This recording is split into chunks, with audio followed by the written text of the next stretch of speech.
Hi and welcome to this FortiAppSec Cloud video on bot deception.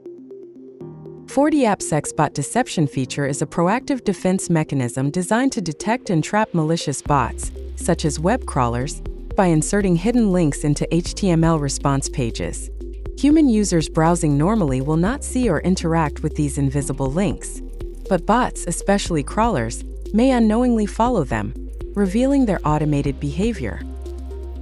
To set up bot deception, specify the deception URL to be inserted in the HTML response page, which can be either an absolute path or a relative path. This deception URL should not point to a real, existing page on your server. It should be a non-existent or fake path that no normal user would ever click or see. The bot deception feature in FortiAppSec Cloud traps malicious bots by inserting hidden links into web pages. Real users can't see them, but bots will.